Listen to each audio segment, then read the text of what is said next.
Se nós não temos um objetivo claro, nós estamos a caminhar sem rumo.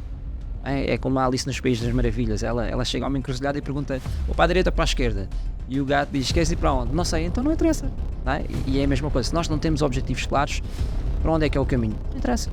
E isso nós encontramos muito nas organizações, pessoas que estão lá há anos e anos, sem rumo, sem um objetivo claro, só estão lá para receber o salário no final do mês, e pronto, isso tudo gera uma série de outros problemas.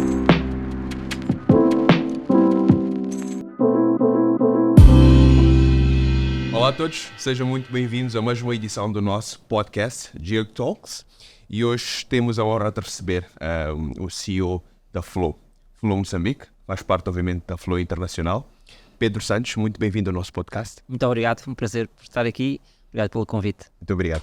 Então hoje vamos conhecer um pouco a carreira do Pedro e um pouco também sobre a Flow Moçambique e também um pouco da Flow Internacional, não é?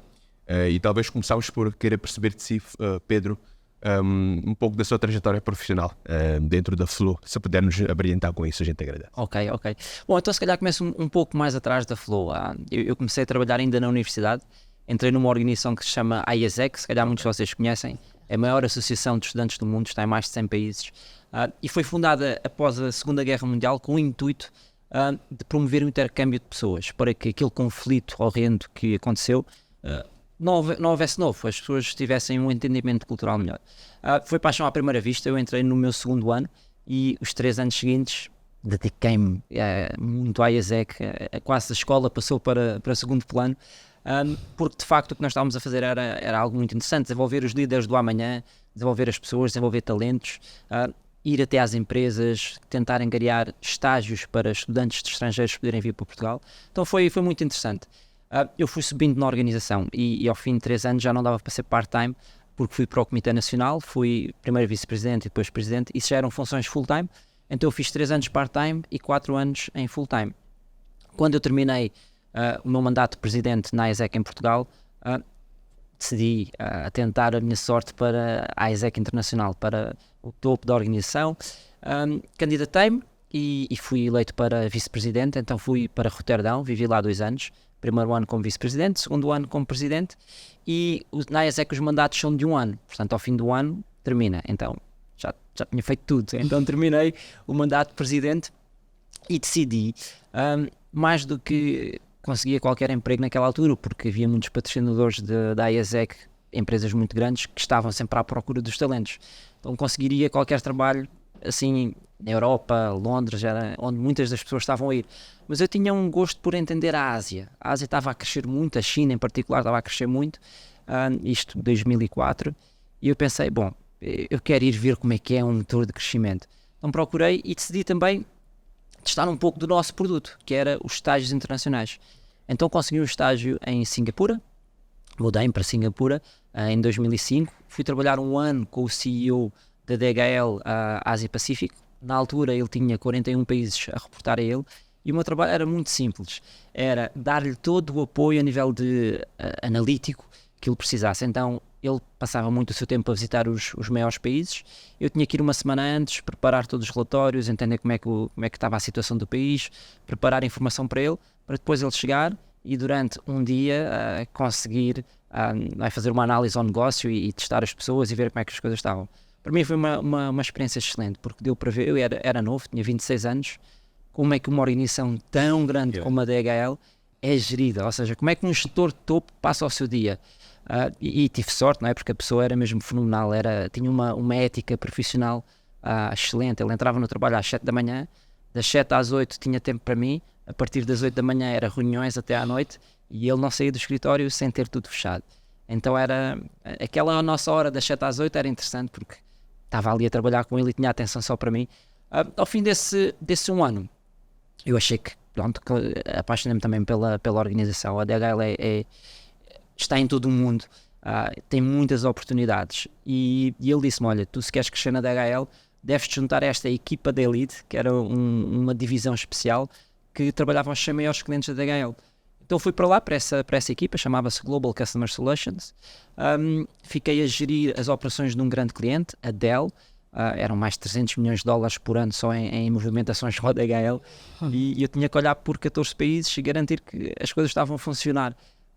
Uma vez mais, eu era uma década mais novo do que o meu colega mais novo a seguir a mim. Era mesmo muito novo e as coisas foram sendo interessantes. Qual era a sensação de ser Inglês. senior e sentir que, obviamente, ok, não posso deixar que a idade influencie? Sim, posso-vos contar uma situação interessante. Claro. Eu sempre tive muita confiança, portanto, eu acima de tudo confiava na minha capacidade. E uma das coisas que, se calhar por ser português, é nós tentamos encontrar as formas mais eficientes de trabalhar. Quando alguma coisa não está a funcionar, então tentar resolver porque é que não está a funcionar. Então essa sempre foi a minha abordagem e era isso que me dava espaço para crescer tão rápido. Destaque. Eu lembro-me quando peguei na Dell, nós não conseguíamos fazer shipments, ou seja, movimentações da Dell para fora do Bangladesh. Entrar no Bangladesh entrava, mas sair não saía. E eu agarrei naquilo, há um ano que não faziam. Agarrei naquilo, tive uma con call, tentei perceber qual era o problema, ninguém me estava a dar respostas interessantes, então eu disse, não tem problema, eu amanhã apanho um voo e vou ir ter com vocês. E pensei, poxa, as pessoas do outro lado da linha têm 50 anos, 60 anos, e está aqui um puto de 27 a dizer, eu ponho no avião e amanhã vou ir. Bom, não foi bem amanhã, foi uns dias depois, mas deu tempo para eu deixar crescer a barba. Deixei crescer a barba e a primeira coisa que foram buscar ao avião, quando sai do avião, o senhor, penso que mais de 50 anos, disse, você é o Pedro Santos. Você no telefone parecia uma pessoa tão grande, tão velha. E depois sou eu mesmo. Bom, mas passámos lá uma semana a reunir com o governo, a reunir com tudo e mais alguém, e ao fim de uma semana, shipments out of Bangladesh estão de novo em ação. E isso foi uma das coisas que ganhei imediatamente na Dell, uma grande reputação, porque eu sei, não, temos aqui uma pessoa que resolve os problemas. Então, uns anos mais tarde, eu passei para a área comercial, mudei para Hong Kong, passei a ter outros clientes, Adidas, Nike, e a Dell disse, não, nós queremos o Pedro na mesma. Então, eu durante um ano tinha uma função comercial com aqueles clientes, que era na China, e tinha a Dell, que era na Malásia, e eu tinha que fazer piscinas China-Malásia todas as semanas, porque eles queriam que o Pedro continuasse. Finalmente consegui que eles aceitassem um substituto, aceitaram, e fiquei mais dedicado à parte comercial, mas alguma coisa faltava. Portanto, estava a ser uma carreira interessante, estava a crescer muito. Foi na altura que nós tivemos uma crise forte a nível mundial. Comecei a questionar muitas coisas e comecei a pensar, bom, mas é isto que eu quero para mim. O bichinho da IASEC ainda estava lá, o desenvolver pessoas, o desenvolver talentos. Eu não estava a fazer isso muito na área comercial. Sim, era muito mais bids, era pressão de números. De números. E eu queria voltar à parte das pessoas. Comecei a pensar nisso, isso começou-me a entrar na mente. A Flow surgiu como uma oportunidade em 2010. O fundador também tinha sido da IASEC, uns 10 anos antes de mim, e um outro amigo também da IASEC disse-me, tu gostavas de dar formação na IASEC, está aqui uma empresa, eles dão formação, mas atenção, aquilo é só superstars, né? Disse, ok, mas faz lá aí o contacto. Então eu comecei a fazer uns trabalhos, claro, ao fim de 2 meses eles disseram, entra lá para a Flow. E ao fim do ano disseram, fica lá tu a gerir isto, parece que tens um pouco mais de experiência. Então em 2011 fiquei, vamos lá, o diretor-geral da Flow. Na altura a Flow existia em 3 países, Portugal, Irlanda e Hungria, mas o meu escritório era Portugal. E começámos a ter discussões. Ok, Portugal é pequeno. Eu vinha, não é, desde a IASEC à DHL sempre com uma visão do mundo muito mais alargada. Senti-me um pouco claustrofóbico em Portugal, e também tinha passado a maior parte da minha vida adulta fora de Portugal. Então confesso que houve ali um pouco de choque cultural no regresso. E comecei a pensar, mas nós podíamos se calhar trabalhar outros países. Estávamos a pensar que país é que pode ser. Moçambique surgiu naturalmente. Porquê? Porque desde 2006 que a Flow vinha a Moçambique fazer trabalhos pontuais. Metíamos num avião, íamos até Moçambique, fazíamos, voltávamos. Mas o mercado estava a mudar.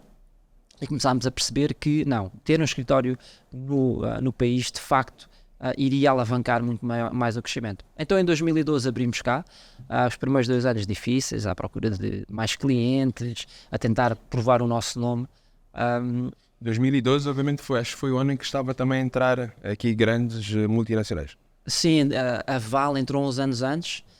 A Val foi o nosso primeiro grande cliente. E foi a Val que depois faz a minha vinda para Moçambique acontecer. Que nós ficámos a trabalhar com a Val em 2013, começou a crescer imenso, 2014 a crescer imenso, mas eu já estava a passar mais tempo em Moçambique do que em Portugal e disse, bom, também já estava um pouco cansado de Portugal, vamos aqui confessar. E numa primeira fase, então, nem sequer estava em Moçambique quando abriu, estava a gerir a partir de Portugal, certo? Sim, tínhamos cá Ok. um country manager. É assim que nós abrimos os mercados, encontramos uma pessoa, essa pessoa leva o mercado à frente e pronto, e vai crescendo o negócio. Começamos muito pequeninos e depois o negócio cresce em si. Mas não correu bem aqueles 2 primeiros anos e tínhamos um grande cliente, que era a Val, e estávamos a precisar de crescer, então eu senti que era se calhar um momento de vir. E vim em 2015 para cá. Certo. E quais foram os principais desafios nesta tomada de decisão de abrir a vossa agência, claro, aqui em Moçambique? Falou dos 2 primeiros anos que foram bem desafiadores. Em que sentido exatamente? Bom, havia muita desconfiança de fornecedores estrangeiros. Será que conhecem a nossa cultura? Será que conhecem como é que Moçambique funciona? Vêm lá com as teorias das Europas, de Portugal. Como é que os funcionários vão receber? Sim. Sim. E então essa foi, diria que, a primeira grande montanha. Que era que as pessoas entendessem que, sim, nós estamos a abrir agora, mas nós já vimos cá desde 2006. Já trabalhámos com várias empresas e conhecemos, não se conhece profundamente, mas se conhece minimamente. E uma das coisas que nós também sempre falávamos é que, em qualquer parte do mundo, os desafios na componente humana são os mesmos.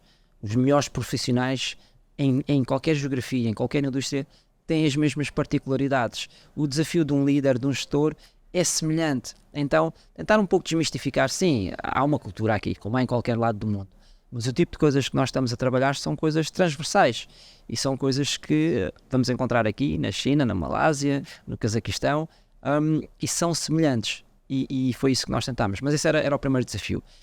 Sinto que quando conseguimos o nosso primeiro grande cliente, passámos o cabo das tormentas. A partir daí, sempre que as pessoas sabiam que nós trabalhávamos com a Val, já nos recebiam de outra Maior forma. confiança, de certa parte. E o crescimento foi muito grande. Eu lembro quando cheguei cá éramos 4 pessoas, em 2015. Hoje são mais de 20. Tínhamos um cliente na altura que era a Val, hoje são mais de 60 clientes.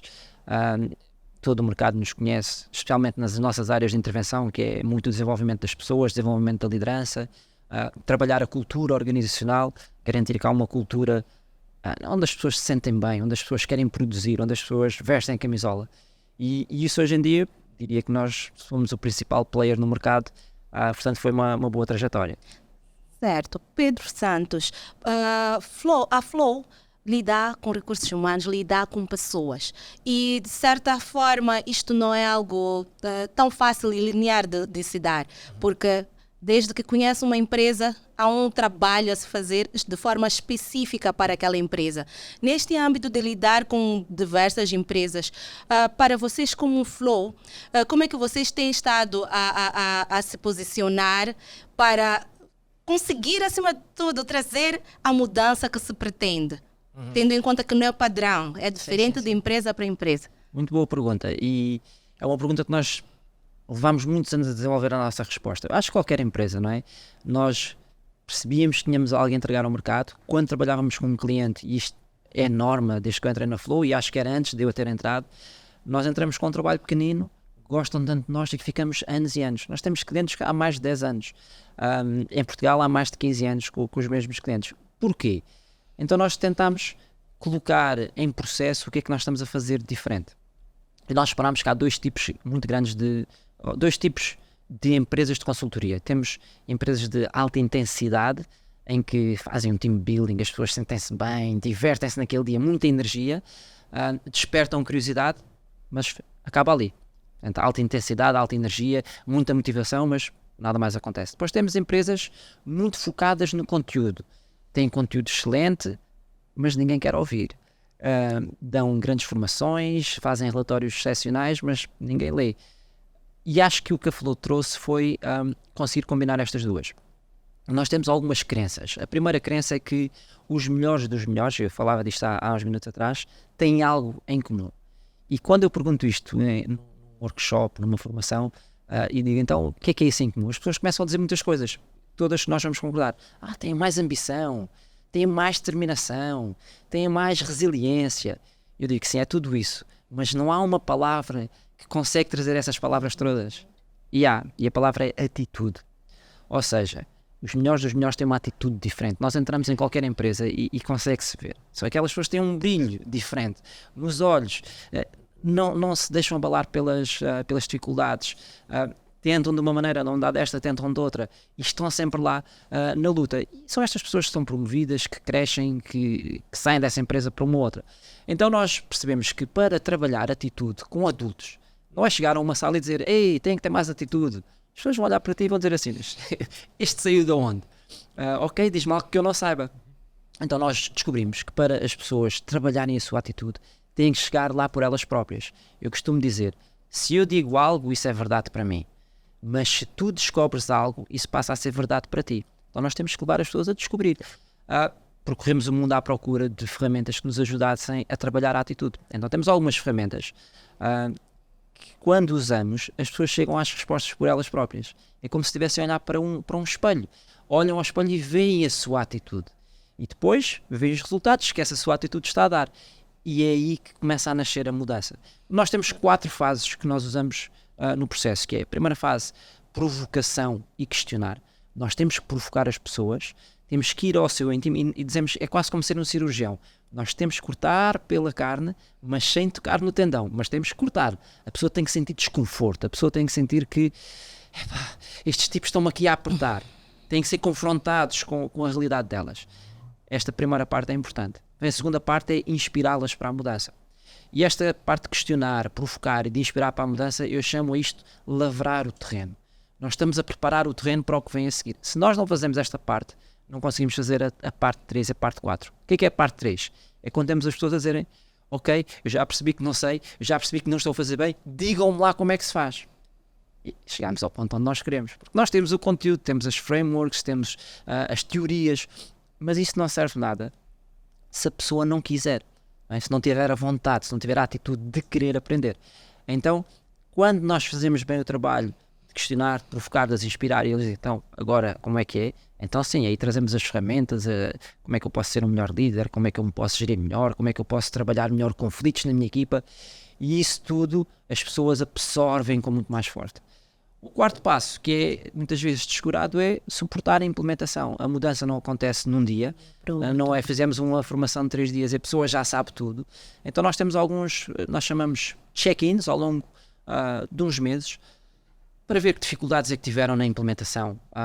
Na teoria, na sala, parecia tudo fácil, mas depois voltaram ao terreno, esqueceram-se, tiveram uma situação diferente daquilo que imaginavam. Então nós temos alguns check-ins com as pessoas em que os ajudamos nessa jornada, e acreditamos que temos tido algum sucesso, porque como as empresas voltam, quer dizer que alguma coisa estamos a fazer bem. Certamente. Nessa questão da atitude, Pedro, eu queria entender de si. Como é que o Pedro vê? Vê que a atitude é uma coisa que é diretamente influenciada pelo ambiente organizacional, ou algo que de facto pode-se dizer que é maioritariamente composto por aquilo que é a própria personalidade da pessoa? É uma boa pergunta. Eu diria que tem mais a ver com o indivíduo, e o indivíduo está num contexto. Então é óbvio que o contexto vai sempre ter uma influência, mas nós conseguimos ver, nós trabalharmos a componente da personalidade das pessoas. As pessoas são construídas por várias peças do puzzle, não é? Uma pessoa é um puzzle inteiro, mas tem várias peças ali. A analogia que eu gosto é uma árvore. Se nós olharmos uma árvore, as raízes da árvore, se olharmos para uma pessoa, é a sua genética. Aí todos nós recebemos 50% do pai, 50% da mãe. Isso em si já influencia muito o que é que eu vou ser mais à frente. Depois tem a ver com o meu crescimento. O tronco da árvore é a minha educação, a religião, onde é que eu cresci, estudei numa escola privada ou numa pública. Tudo isso vai fazendo o moldar do indivíduo. Isso vai, no final, desaguar em 4 grandes ramos. E esses 4 ramos são o quê? São os valores da pessoa, são os princípios da pessoa, são as crenças e são as atitudes da pessoa. Ou seja, a nossa atitude não é uma coisa que nasce. Aquilo, ao longo da vida, das experiências que nós vamos encontrando, vai-nos permitindo, não é? Muitas vezes refletir e analisar, e muitas vezes isto acontece inconscientemente. A atitude não se aprende, ou melhor, vou reformular, a atitude aprende-se em contínuo, é uma linha contida. Todos, mesmo quando eu estou a dormir, o meu cérebro está a fazer ligações do que é que aconteceu no dia e está a fazer a sua aprendizagem, é em contínuo. E como é em contínuo, as pessoas pensam que não se aprende. Não, aprende-se. constantemente. Nós temos uma atitude, essa atitude é refletida em comportamentos, esses comportamentos vão gerar uma reação. E eu vou aprender com essa reação. Porque muitas vezes a reação não é aquilo que nós queríamos, então eu fiz alguma coisa de errado. Mas respondendo mais em direto à questão, sim, o contexto influencia muito. Eu posso ter uma atitude excepcional, mas eu entro numa organização que tem uma cultura altamente tóxica e 2 ou 3 coisas vão acontecer, mas as 2 primeiras têm a maior probabilidade. Eu vou ficar mais um dos outros, eu moldo-me àquela cultura e deixo-me e começo a perder luz. Eu sou daqueles que não deixo isso acontecer e vou andar em guerras constantes a tentar mudar, e se calhar vou conseguir, ou se calhar não vou conseguir e vou sair. Portanto, estas são as 3 possibilidades.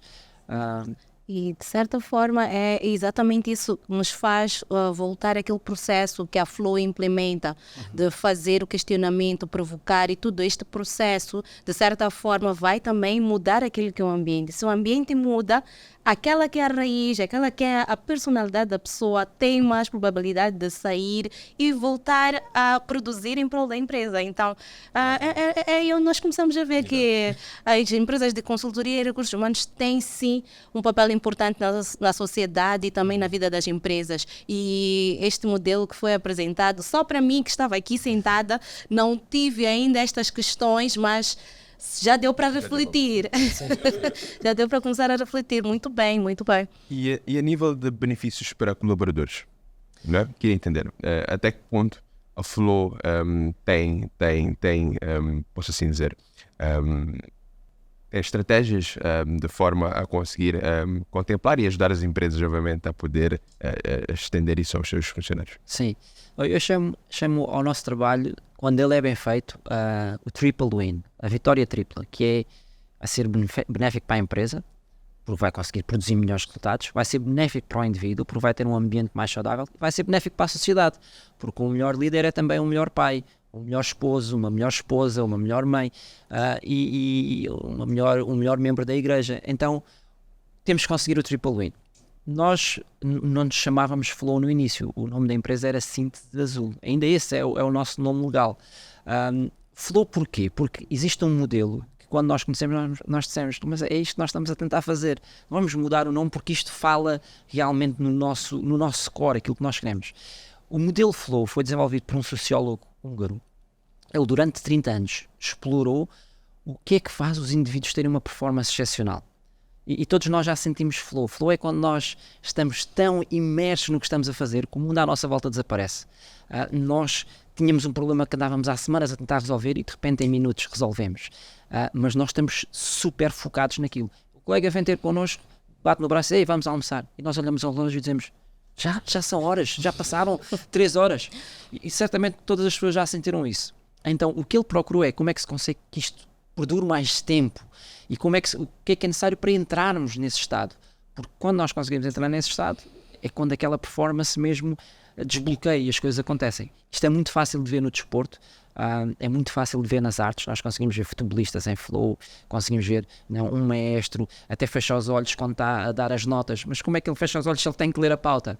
Ele está em flow. Um cirurgião, quando está a fazer uma operação que dura 6 horas e nem uma gota de suor lhe desce da cabeça e está tão concentrado, ele está em flow. Então, como é que nós conseguimos ter pessoas em flow?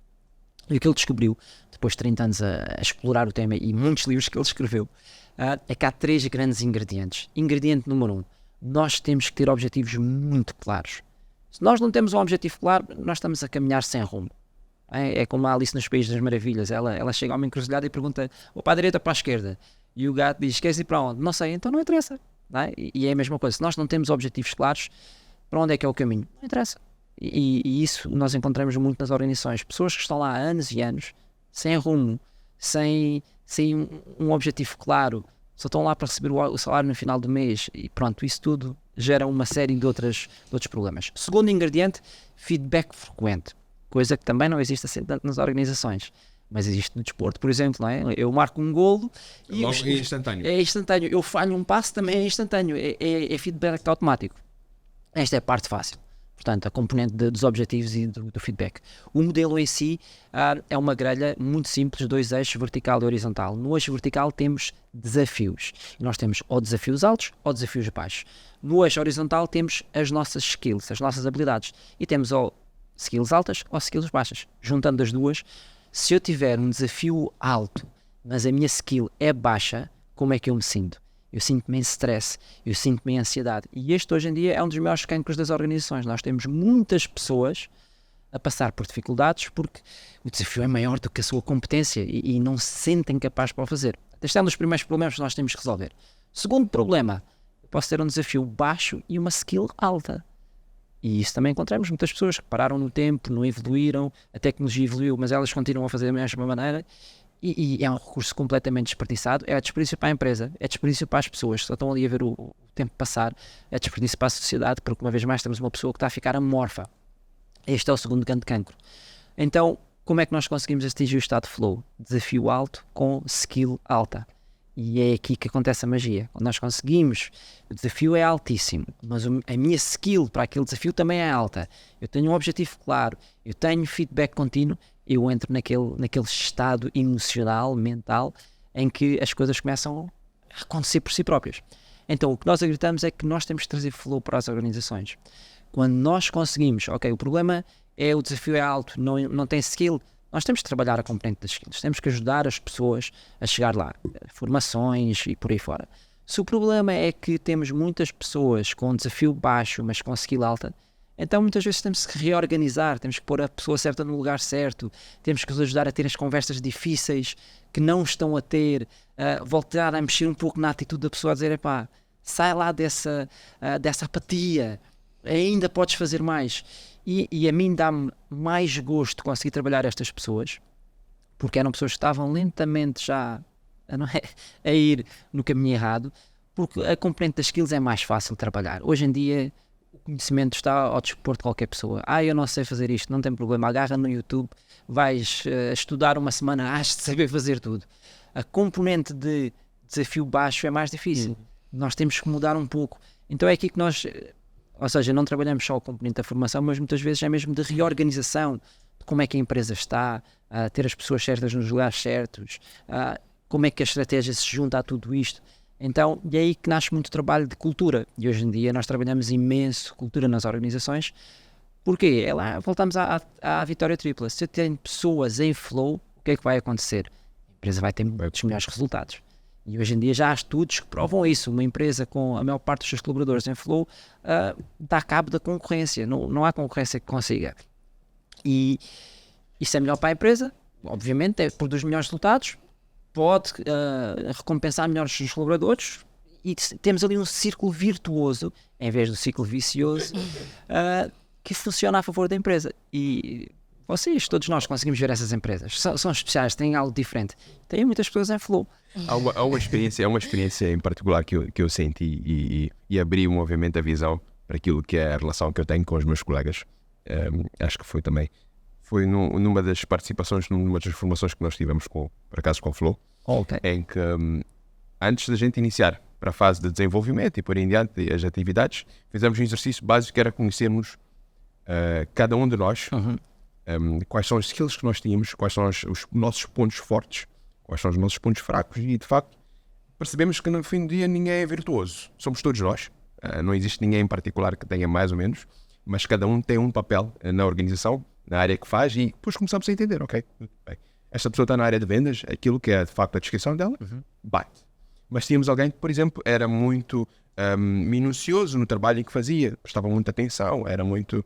E depois nós começamos a perceber que não, tal como ela, existem muito mais aqui dentro da empresa. Sim. E isso já identificaram-se. Depois, quando passamos para as outras fases, que é de fazer outros exercícios, já vinha em nossa mente, olha, eu quero me juntar ao fulano, ao ciclano, porque eu sei que provavelmente este mindset deles ajuda-nos, obviamente, a ter um resultado melhor, ou até se calhar a vencer a equipe contrária. E eu achei isso fantástico. Certo, e olhando para este exemplo que estava a dar, que não é bem exemplo, é o que aconteceu, é onde já pode ter o verdadeiro sentido de é importante conhecer-se, conhecer e conhecer o outro, porque é assim como a máquina anda.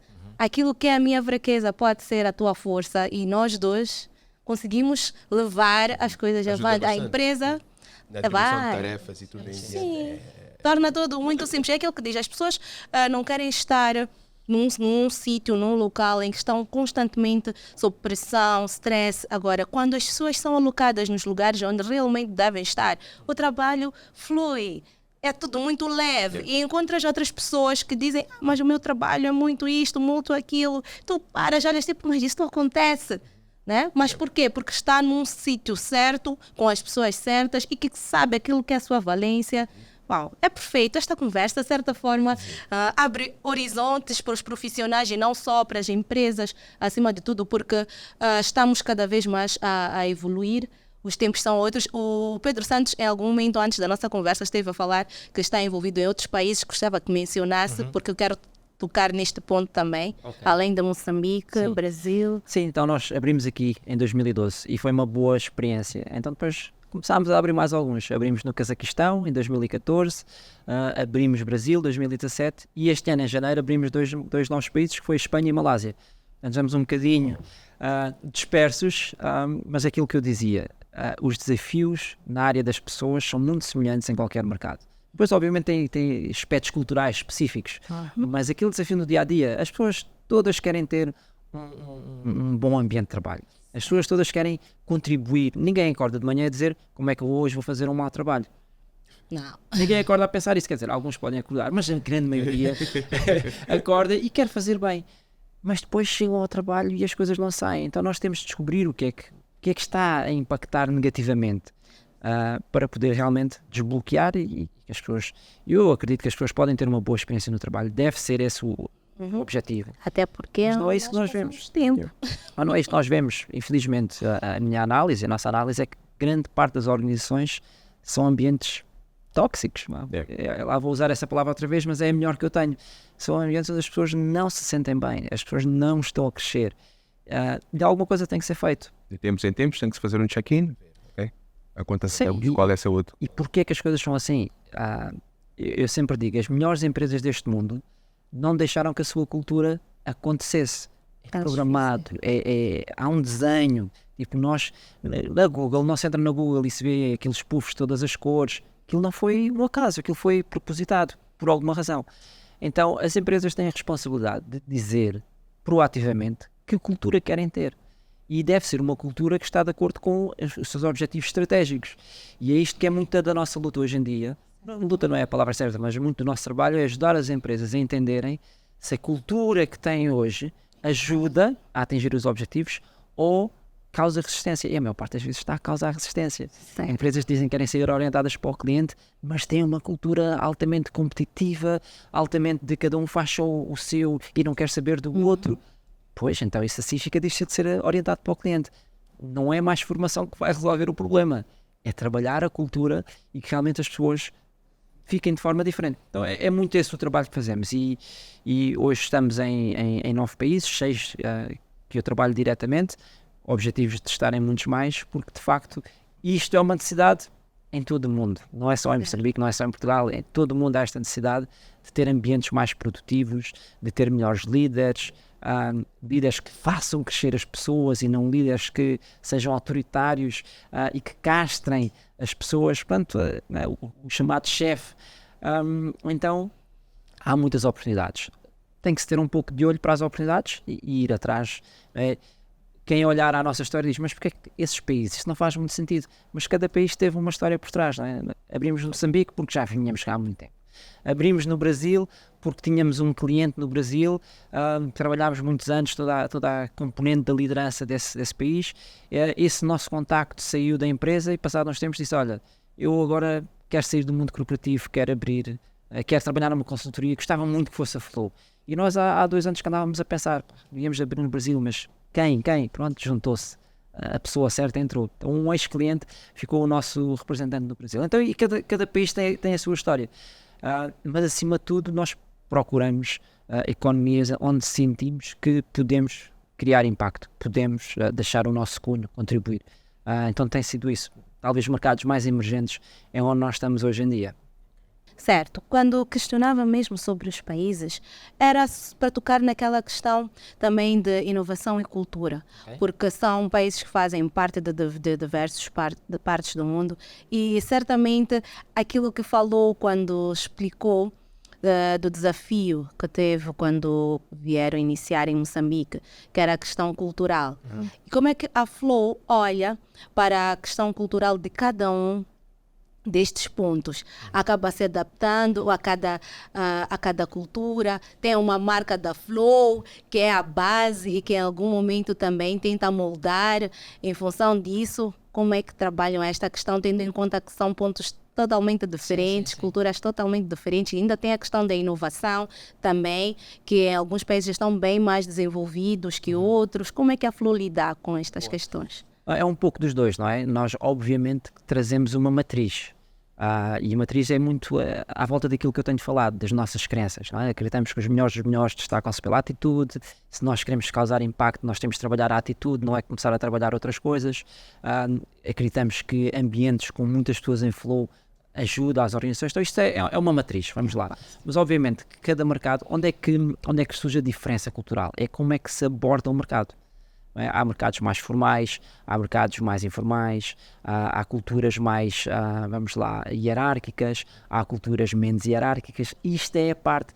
Há culturas em que nós temos que ter um formalismo, outras em que temos que ter um à vontade. Então, isto também faz muito parte de nós analisarmos e irmos conhecendo. Como é que nós ultrapassamos isso? Nós sempre começamos um país com uma pessoa local que já tenha alguma reputação a nível da sociedade, que já tenha feito o que nós fazemos noutros lados, porque a primeira pergunta que qualquer cliente faz é: com quem é que já fizeram isto? E nós dizemos aqui.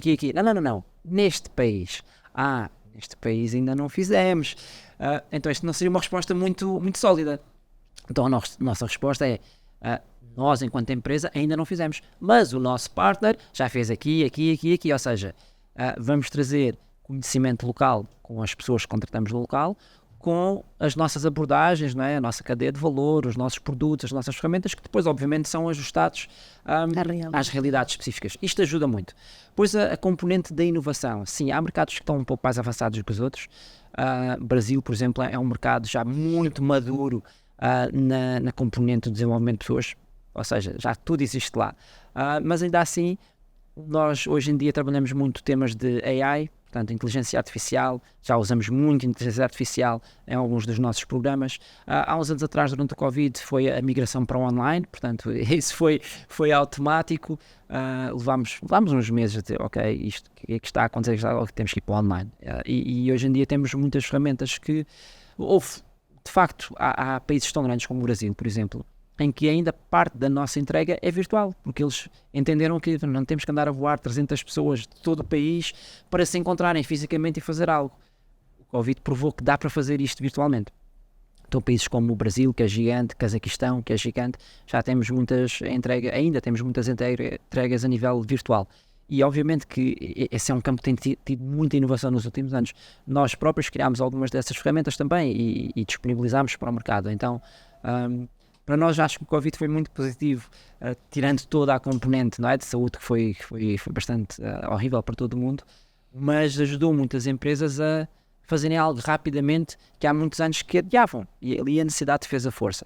Então, para nós, isso ajudou-nos a dar um salto. Sim. Fantástico. E agora, falando, obviamente, em Covid, e agora os AIs e por em diante, a nível de desafios que a Flow enfrenta, qual foi o maior desafio que vocês já tiveram na vossa jornada, que o Pedro se recorde, a nível de implementação de programas de desenvolvimento?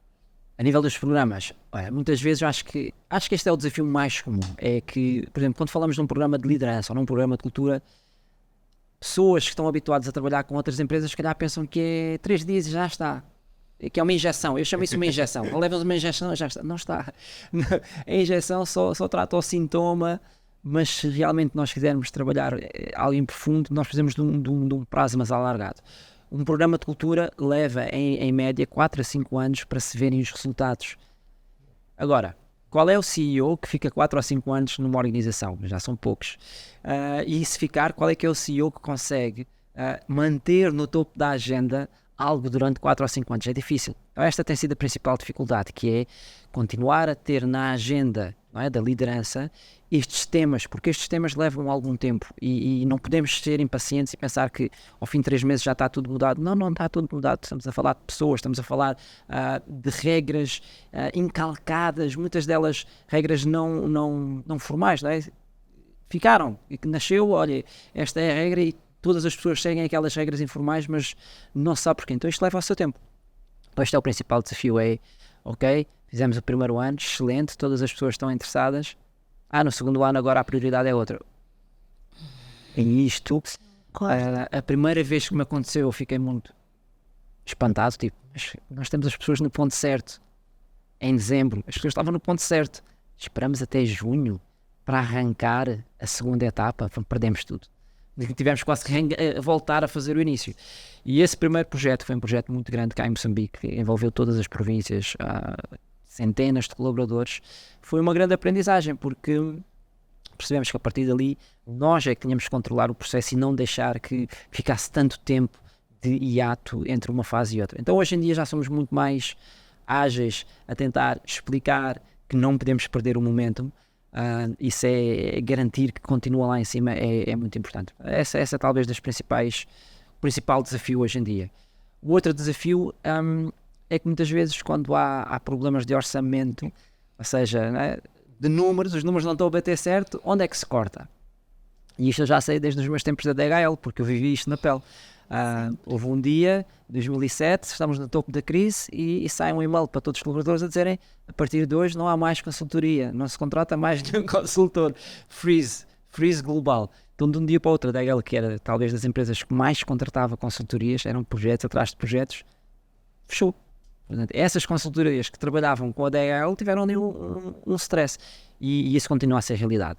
Antes de se cortarem pessoas, não é? Quando se começa a entrar em crise, primeiro corta-se viagens e hotéis, essas coisas, a seguir corta-se formações, consultoria e só depois vêm as pessoas. Então, quando há dificuldades de orçamento, nós já sabemos que estamos na linha da frente para haver um corte. O que nós tentamos explicar é que o investimento nas pessoas não deve ser visto como um custo. Sim, custa formar, mas custa muito mais ter pessoas a fazerem erros no dia-a-dia, a não conseguirem captar as oportunidades que existem no dia-a-dia. Isso é um custo muito maior, só que não é visível, não é tangível. Mas se eu tenho a pessoa errada a vender, por exemplo, essa pessoa pode levar muito negócio para fora de casa. Não consegue fechar o contrato, não consegue fechar a venda, não consegue passar os benefícios da organização, do produto, do serviço, o que seja. E isso tem um custo muito superior a formar as pessoas, a apostar nas pessoas, a desenvolvê-las para elas conseguirem fazer um bom trabalho. Esta é a luta que nós temos, né, com recursos humanos, com CEOs, para tentar trazer essa mensagem. Então, obviamente, isso não vai com um pacote único. Obviamente, dentro da organização, a gente vai dizer: olha, nós podemos munir os funcionários, as empresas de formação, mas havendo ali dentro da empresa alguma coisa em específico, como diz, pacote de benefícios para os colaboradores e por em diante, às vezes não combina, ou às vezes não chegam a ter os resultados que vocês esperam. Também tem situações dessas. Sim, ou seja, nós temos que olhar à fotografia como um todo e perceber porque é que as coisas não estão a acontecer. Normalmente quando um cliente vem até nós, vem com uma dor. Temos esta dor. E muitas vezes já vem com a solução e queremos este comprimido. O nosso primeiro trabalho é entender se a dor é mesmo aquela, ou se é só um sintoma, ou se há uma coisa mais profunda. E depois tentar, de uma forma, vamos lá, diplomática, explicar que aquele comprimido pode não ser a solução para a dor real. Então este é o trabalho que uma consultora tem que fazer, que é não ter medo de questionar e de provocar e dizer: se calhar não é isso. Queremos falar com pessoa X, queremos entender processo Y, queremos perceber qual é que é o sistema que está por trás disso. Quando nós entendemos toda a fotografia, fica mais fácil dizer: não, o problema de facto está aqui, então temos que atacar aqui e temos que complementar com isto. Então, daí eu dizer, não somos uma empresa de formação, a formação é uma das ferramentas que nós usamos. Pode haver muita coisa. Nós essencialmente queremos resolver o problema e queremos trazer as pessoas para um estado de flow. Porque quando as pessoas estão em estado de flow, elas próprias resolvem os problemas, nem precisam de consultoras para o fazer. E é isso, nós quando conseguimos chegar a um certo ponto, nós depois passamos a responsabilidade internamente para o cliente continuar o processo. Claro que depois, no ano a seguir, chamamos para uma outra coisa, mas pronto, isso faz parte. Não é? Como tudo na vida, os contextos mudam, os desafios vão aparecendo, e se nós já temos uma boa reputação, conseguimos resolver um problema no passado, é normal. Certo, estamos mesmo quase a chegar ao final da nossa edição, o nosso podcast de hoje, que certamente está a abrir horizontes, tanto para colaboradores assim como para empresas. De certa forma, nós gostávamos de ouvir de si, Pedro Santos, alguns conselhos para as empresas e alguns conselhos também para colaboradores, as duas partes. Boa, então vou começar pelos colaboradores. Acho que isso liga-se com o componente das empresas. Falei muito da atitude hoje, mas há uma outra coisa que eu tenho que falar para os colaboradores, que é a autorresponsabilização. Aquilo que nós mais encontramos são pessoas nas empresas a queixarem-se da Copa, a fazerem gossip, a fofoca, isto está mal, aquilo está mal, o chefe isto, o chefe aquilo, e constantemente a tirar as culpas para fora. Aquilo que eu posso dizer é que para ser um profissional de topo, para ser uma pessoa com sucesso, nós temos que assumir a responsabilidade e temos que dizer o que é que depende de mim. Nós sempre vamos encontrar situações que não gostamos ou condições que não são as ideais, mas a pergunta deve ser, ok, perante isto, o que é que eu posso fazer? Porque o queixar é desperdiçar tempo, não está a ajudar minimamente a mudar a situação, mas se eu assumo as rédeas, então eu vou mudar a situação. Voltando àquele meu exemplo do Bangladesh, eu podia ter feito como os meus colegas todos anteriores. Desculpem, não é possível, o governo não deixa que os vossos shipments saiam do país. O que é que os meus colegas tinham dito? Eu podia ter dito isto, mas eu disse, bom, mas isto agora é meu problema. Então, em vez de dizer que não é possível, deixa-me lá ir vir. E não custou muito. Uma semana, o custo de um hotel de uma semana, eu vou para o Bangladesh e a coisa ficou resolvida. O quê? Bom, entender porque é que eles estavam a proibir. Eles estavam a proibir por uma interpretação errada do que é que eram aqueles carregamentos. Então, quando nós explicámos, fizemos os documentos a explicar tudo muito bem, a coisa passou, deixou de haver problema. Isto chama-se ter autorresponsabilidade.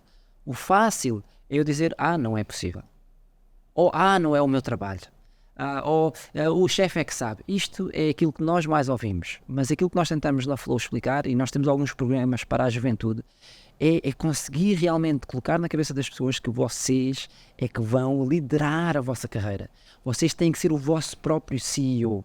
Não é esperar que a empresa faça por vocês. Querem ter formação? Levantem o braço. Querem ter mais oportunidades? Chateiem, peçam, mostrem disponibilidade, cheguem cedo. Não é? Aquelas coisas que são simples. Chegar a horas, chegar bem apresentado, quando alguém pede voluntário, levantar a mão, fazer mais do que é pedido. Isto são coisas que se eu fizer, garantidamente eu vou ter oportunidades. E de facto Moçambique está cheio de oportunidades. Se eu for moçambicano e se eu tiver mínimo talento, há muitas oportunidades. Agora, não há emprego. Sim, não há emprego para pessoas que não acrescentem valor, para pessoas que pensam que a empresa é o seu pai ou a sua mãe, é que é responsável pela sua vida. Não. E Moçambique, isso era se calhar há 10 anos atrás, isso já não existe. Nenhuma empresa vai querer ser responsável pelo colaborador. É responsável por pagar um ordenado em troca do serviço que esse colaborador está a prestar. Se eu prestar um bom serviço, eu provavelmente tenho opções de ter melhor ordenado, crescer. Se eu prestar um mau serviço, acabou. Então aquelas pessoas que se zangam com alguma coisa que aconteceu no trabalho, depois dizem, agora é que vão ver, agora é que eu não vou ir te fazer mesmo. Não entendem que só estão a dar tiro no pé. Só se estão a parar a si próprios de crescer, de se desenvolver e tudo mais. Portanto, para os colaboradores, eu acho que isso acima de tudo é conseguirem ter esta consciência de que o futuro depende de si, independentemente da situação onde estão agora, o que é que podem fazer diferente. Se puderem fazer alguma coisa diferente, tudo vai funcionar. Se não o fizerem, pronto, vão continuar nesta descida em que as coisas não funcionam. Mas a escolha é individual, é de cada um. Nós podemos escolher não ir com todos os outros. Mas os meus amigos, pronto, são os teus amigos, também podes ser como eles ou podes ser diferente. E nós sabemos isto, em qualquer empresa nós temos os talentos. Os talentos não têm nada de especial. O que têm de especial é que assumiram a responsabilidade e disseram, eu quero ser mais do que sou hoje. Pronto, esse é um talento. Então todos podemos dizer, eu quero ser mais do que sou hoje, e a partir daí ser um talento.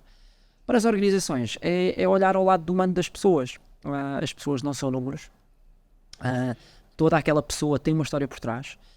muitas vezes as pessoas não estão a ter o desenvolvimento, não estão a ter o rendimento que é esperado delas e nós decidimos punir em vez de entender.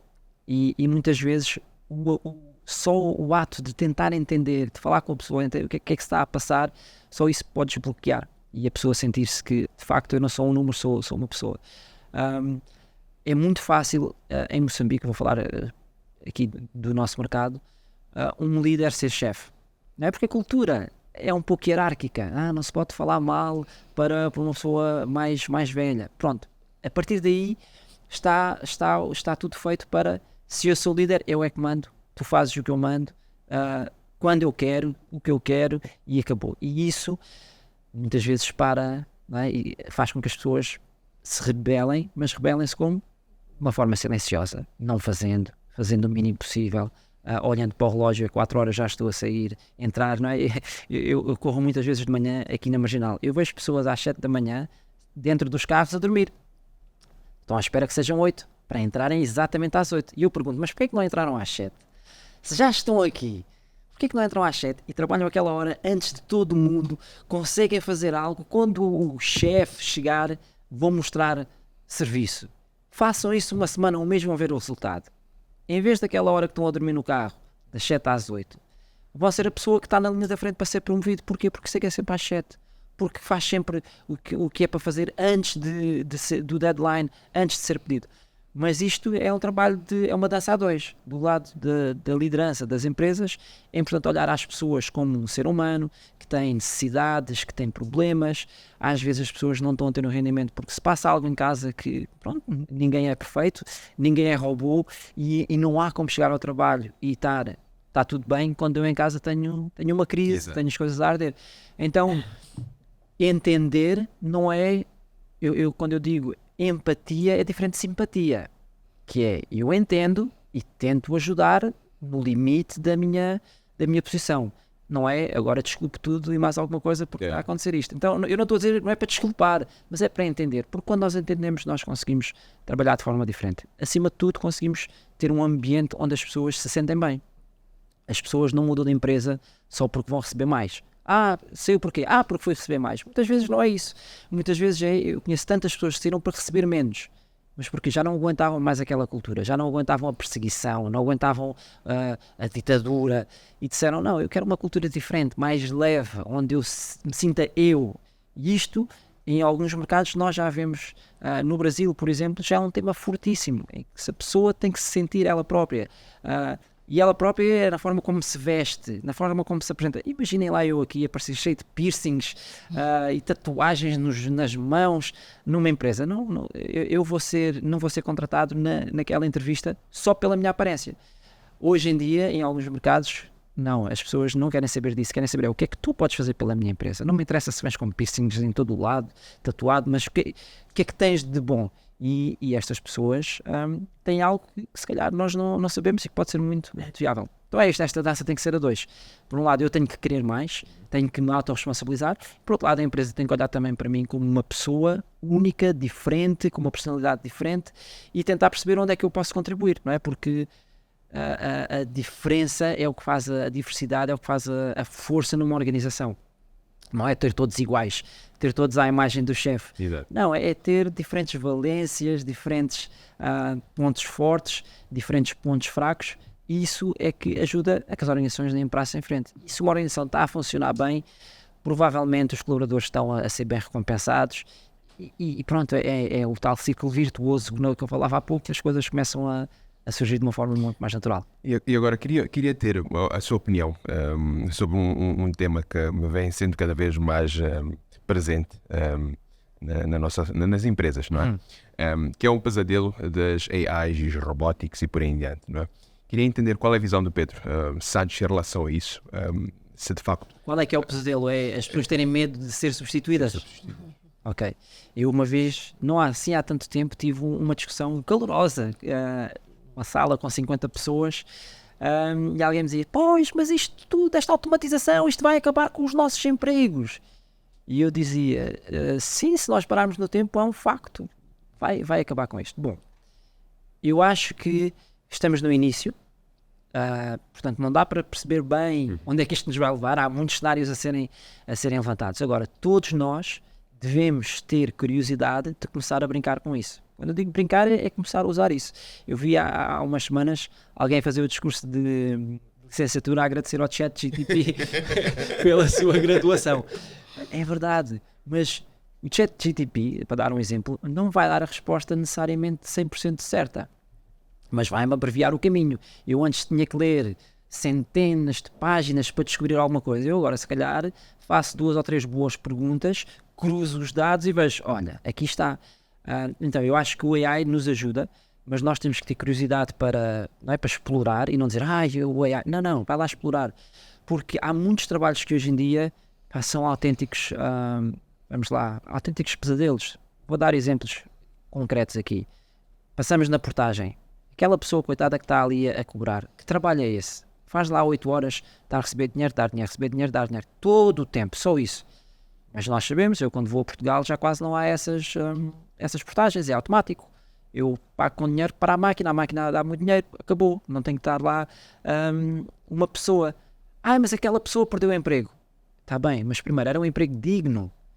Aquela pessoa não podia ter sido formada para fazer outras coisas, em que realmente uma máquina não possa fazer. E há muitas coisas que as máquinas não conseguem fazer por nós. Uma delas é pensar de forma crítica. Mas o ChatGPT está a ser muito rápido. Sim, mas vai levar o seu tempo. O que nós temos que saber é como é que nós conseguimos usar essas ferramentas a nosso favor. Então, consigo olhar e ver que há muitas profissões que não vão existir daqui por uns anos. Isso é óbvio, ok? Qualquer pessoa que consiga pensar consegue ver o mesmo. Agora, essas profissões estão com muitas pessoas lá. Há aqui 3 pontos a serem... isto tem que ser trabalhado por 3 vertentes. Governamental, tem que haver políticas para dizer assim, é óbvio que estes setores vão desaparecer. O que é que nós vamos fazer a estes milhares de pessoas que estão neste setor? E tem que haver alguma coisa do governo para estimular essas pessoas a fazerem a sua mudança. Da parte das empresas, porque as empresas também são quem está a ver isto de uma forma mais óbvia. Estão a dizer, olha, estes trabalhos todos vão desaparecer. O que é que nós vamos fazer a estas pessoas todas? Então, é importante começar a dar-lhes caminhos. Mas, eu volto ao tema. Eu, o indivíduo, eu tenho que também abrir os olhos e entender a vida e não ficar à espera que o governo me vá salvar ou que a minha empresa me vá salvar.